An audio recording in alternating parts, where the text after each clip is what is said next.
안녕하세요. 든든햇살입니다. 오늘은 임차권 등기명령 신청하기에 대해서 알아보겠습니다. 요즘 임차권 등기명령 신청이 역대 최다 건수를 기록했습니다. 20대에서 30대가 대부분이고요. 그만큼 젊은 세대가 전세보증금을 보호받지 못하는 위험에 그대로 노출되어 있다는 뜻 아닐까요? 임차권 등기명령 신청이 무엇인지 알아보고요. 신청 방법에 대해서도 알려드리려고 합니다. 이 포스팅을 보기 전에 작성한 대항력과 우선 변제권에 대해 먼저 읽고 오시면 좀 더 읽기 수월하실 거라고 생각합니다. 임차권 등기명령이란 무엇일까요? 세입자가 전세보증금을 지키려면 대항력과 우선 변제권이 필요하다고 이야기 드렸었어요. 여기서 대항력과 우선 변제권을 유지하려면 필요한 요건이 바로 주택의 점유입니다. 점유는 내가 여기를 쓰고 있는 이제 그런 상태를 말하는데요. 해당 주택에서 계속 살고 있어야 이 권리를 유지를 할 수가 있어요. 하지만 전세 만료일에 맞춰서 지방으로 직장을 옮겨야 한다면요. 아니면 직장, 학교, 결혼, 또 다른 어떤 사건들로 꼭 해당 주택에 거주하지 못하는 상황도 발생하겠죠? 그렇다고 당장 이사를 가면 내 보증금이 보호받지 못하게 되고요. 이럴 때 보호해주는 장치가 바로 임차권 등기명령입니다. 내가 이사를 나가더라도 대항력과 우선 변제권을 유지해주는 제도입니다. 또는 내가 대항력과 우선 변제권이 없었다면 임차권 등기명령을 신청하므로 대항력과 우선 변제권을 취득하게 됩니다. 그렇다면 임차권 등기명령을 신청하려면 어떻게 해야 하는 걸까요? 임차권 등기명령을 신청해 볼게요. 일단 첫 번째로 요건이 먼저 충족이 돼야 돼요. 그중 첫 번째 요건은 임대차 기간이 만료되어야 하고요. 두 번째 요건은 기간이 끝났음에도 보증금을 돌려받지 못해야 합니다. 보증금 전부가 아니라 일부만 돌려받지 못해도 해당이 되고요. 그리고 묵시적 갱신인 경우에는 세입자가 해지 통고를 하고 그 통고가 집주인에게 도달한 때 이 두 가지 요건을 충족하면 임대인의 동의가 없어도 임차인 단독으로 임차권 등기명령을 신청할 수가 있어요. 첫 번째 방법은 이제 법원에 직접 방문하는 거고요. 임차한 주택의 주소지에 따른 이제 그 법원을 방문합니다. 예를 들어 전세로 살던 집이 송파구라면 동부지방법원으로 방문을 하고요. 법원에 임차권 등기명령 신청서와 관련 서류를 제출하면 됩니다. 관련 서류에는 건물 등기부등본 한 통과 주민등록등본 한 통, 그리고 임대차 계약서 사본 한 통, 부동산 목록 5통을 준비합니다. 임차권 등기명령 신청서에는 신청인의 이름과 임대인의 이름과 주소, 계약한 날짜와 보증금은 얼마인지, 전입신고일과 확정일자 날짜, 이사일 등을 적어서 작성한 후에요.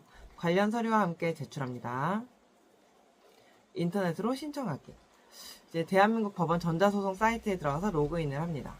이제 처음 들어가셨다면 필수로 깔아야 하는 프로그램이 있어요. 이제 그걸 설치한 다음에 회원가입이 안 돼 있다면 회원가입을 먼저 해야 하고요. 그 다음에 임차권 등기 명령을 신청합니다. 메인 메뉴에서 서류 제출을 클릭하고 민사 서류 클릭 하시면요. 민사 신청 탭에서 주택 임차권 등기 명령 신청을 클릭합니다. 진행 동의에 체크 후 당사자인 경우 당사자 작성을 클릭합니다. 신청하고 나면 이제 사건 기본정보와 같은 문서들을 모두 작성합니다. 기본정보에 임차한 주택의 주소지 관할법원을 적어야 합니다. 어딘지 모르겠다면 네이버에 검색, 예를 들면 송파구 관할법원, 집행대상 목적문수를 기입을 하고요. 저장 버튼 누르면 됩니다. 등록면허세와 등기축탁 수수료를 납부합니다. 등록면허세 탭으로 가면 연두색으로 보이는 등록면허세 입력 버튼을 누릅니다. 새 창을 띄워서 지방세 납부하는 위택스로 접속을 하고 로그인합니다. 메인 화면 중 자주 찾는 메뉴에 등록면허세, 등록분이라는 메뉴가 있어요. 이제 이거 클릭하시면 되고요. 등록 원인은 기타 선택하시고요. 모두 기입하면 자동으로 총 납부세액이 나옵니다. 여기서 즉시 납부를 선택하면 납부 번호가 나와요. 그럼 다시 법원 전자소송 홈페이지로 돌아옵니다. 왼쪽에 빨간색으로 표시된 별 모양은 필수로 입력해야 하는 부분이에요. 등록세 납부 번호란에 위택스에서 나온 납부 번호를 기입한 후 납부 확인을 클릭. 등록면허세를 입력했으니 이번에는 등기축탁 수수료의 납부 번호를 입력해야 합니다. 이번에는 인터넷 등기소에 접속하시고요. 등기열람 발급, 부동산, 그리고 전자발급하기를 클릭합니다. 발급 구분 항목은 집행 등 전자소송용 선택하신 다음에 필수사항 입력하시고요. 납부하시면 됩니다. 그럼 이제 또 다시 법원 전자소송 홈페이지로 돌아와서 등기축탁 수수료 이제 납부, 구분, 전자 그리고 납부 번호 기입하시고 확인 버튼 누르시면 됩니다. 자, 이제 끝내고 싶은데 아직도 조금 남았어요. 이제 조금 남았으니까 가볼게요. 이제 당사자 목록 입력해야 돼요. 이제 그 선 담보 목록은 넘어가고요. 당사자 목록 입력해서 당사자 선택 후 정보를 모두 입력합니다.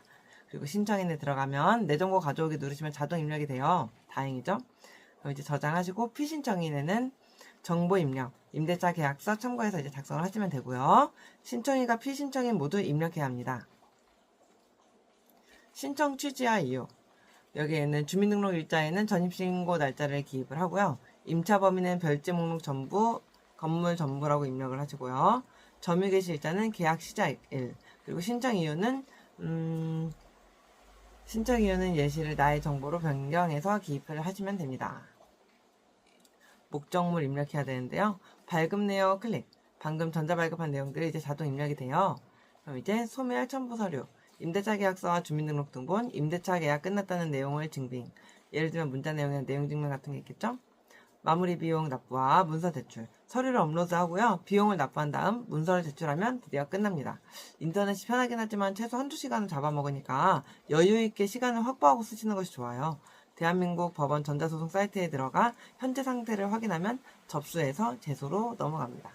여기까지 따라오시느라고 고생하셨어요. 그런데 과연 임차권 등기 명령이 유일한 답일까요? 내 목적은 하루빨리 보증금을 돌려받는 것입니다. 법적 대응을 위해 임차권 등기 명령을 하게 되면 이 집에 세입자가 선뜻 들어올 수 있을까요? 어떤 방법이 더 빠를지는 한번 고민해봐야 할 문제입니다.